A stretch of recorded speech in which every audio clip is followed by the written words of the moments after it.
This is the ROG Zephyrus G14. It's a beautiful laptop in my opinion, featuring an all white, or I believe you can get black and maybe even gray color scheme. Has quite impressive power for its size and surprisingly robust I/O. The screen is honestly quite good, keyboard is amazing, and overall I just think it's a really good laptop. So today I'm going to be digging into both my experiences with the laptop and the tech specs for it, to hopefully give you some insight into whether it might be the right laptop for you. My laptop comes with a Ryzen 9 7940HS, which is an 8-core 16-thread part with a maximum boost of 5.2 GHz.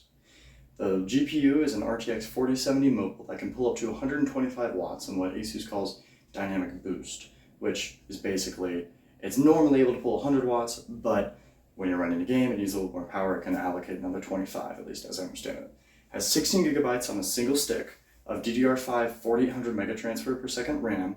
While this is unfortunately soldered in place, meaning that you can't take out that stick, you can still add a second stick of RAM, upgrading to a total of 32 gigabytes. It comes stock with a 1 terabyte PCIe 4.0 NVMe SSD, which is, I mean, honestly plenty fast. PCIe 5.0 may be faster, but when it comes to real performance, like, who cares? There's a certain point where it's just fast enough.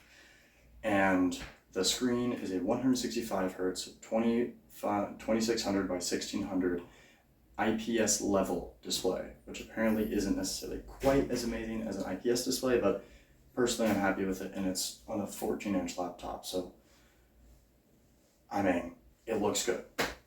Still in the tech side of things, but focusing more on what you actually interface with, this laptop has pretty robust I/O. There's a barrel jack for the 240 watt charger. Unfortunately, ASUS did not choose to implement the newest charging standard for USB-C, which can support 240 watts. However, to be honest, it's not that bad. It's a big block, but when you're pulling that much power, it might just kind of be easier to have that block, and the 100 watts that you are able to do over the USB 4 port should hopefully be enough to at least be able to do, like, you know, regular work, like surfing the web, that type of thing. In addition to that barrel jack, you have an HDMI port, that USB 4 port I was talking about before. I believe the HDMI is 2.1. You have a headphone / microphone combo jack, and then you have a micro SD card reader, another USB-C, and 2 USB-As on the other side. As for the keyboard and trackpad that you're going to be interfacing with, they honestly feel amazing. I don't know if I've ever used a nicer trackpad. The keyboard, there's very, very little deck flex. I mean, honestly, I could not have asked for better in a 14-inch laptop, especially one with a plastic chassis. And even though it's plastic and white, which has led to some nicks and scratches, it's held up well. It feels really sturdy, and I mean, if it was aluminum or anything like that, it'll be incredibly expensive. So you got to give credit where credit is due. The next thing I want to talk about is battery life. Now, you can go on ASUS's website or Best Buy and they'll say like 10 hours or 14 hours or something ridiculous like that. Honestly, that's not quite true.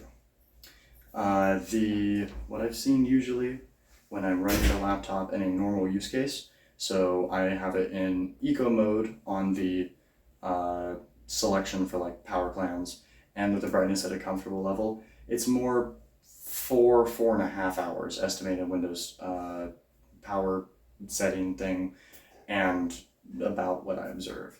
It's plenty, to be honest, because you can plug it in over USB-C if you need to, but while it would be nice to have more, you know, it's a gaming computer. There's only so much you can do, and already that Ryzen 9 CPU, the efficiency is so much better than what you get from Intel that I think I'm really happy with it. The last gaming laptop I had an hour at best. So it's not what they really advertise, but it honestly never is. Speaking of battery, I want to give a little more insight on the screen. It gets fairly bright. It's not, you know, eye-searing or anything, but in my experience, it works just fine. But one of the coolest things about the screen and in general this laptop, this is something that ASUS has apparently actually implemented, I think, across at least all their ROG laptops, I don't know about their other brands, is it has a dedicated MUX switch. So that's MUX. And what that does is it allows your GPU and games to output directly to your screen instead of running through your CPU. The advantage of this is when you run through the iGPU and the CPU, you always are going to lose some frames. However, if you run directly from the GPU, you aren't. So you don't really have at least in theory, the case where if you plug in to an external display, you'll get a higher frame rate than if you're just running locally. That being said, it can be a little janky switching between them, I found. It comes with, and I'm going to talk more about software soon, this application called My Asus that it seems to be when it's installed, it tries to switch and your computer kind of like freezes for a second and then unfreezes theoretically as it's switching, but when I have it just in the Armory crate, which I actually really like, it doesn't seem to do that. So I don't know if it's always switching or not, but there is a guaranteed way where an Armory crate you can choose to just select Ultimate in the power performance plan, and that will automatically have you restart the computer and just leave the mux switch engaged. It's worse for battery life, but it is really good for gaming performance. But yeah, let's get on to software. Asus has some serious work to do here. Armory Crate, I had heard horrible things about it. I actually really like it. It's pretty user-friendly, gets the job done, gives you all your menus, but the My Asus software is honestly abhorrent. They want you to create an account to use it, which I find a little ridiculous based on what it does. It makes a little sense, but they also, at least as I understand it, have the ability to restrict the amount of charging your laptop can do when plugged in, locked behind that, which I really don't like. And when I got it factory from Best Buy, it wouldn't launch Valorant. Or it would launch it, but 10 seconds in, it would just crash the desktop. After I did a factory reset with, just Windows installation, it all worked better. I installed Armory Crate, everything was fine, and I think I tried to install My Asus again, and the same behavior was cropping up. So I would recommend when you get this laptop, if you decide to buy it, to plug in, your Windows creation media, do a clean install what you want, and then you get all that annoying bloatware and stuff off. Because honestly, at least with my experience with My Asus, it might as well be like malware. Maybe not quite that bad, but it's completely useless.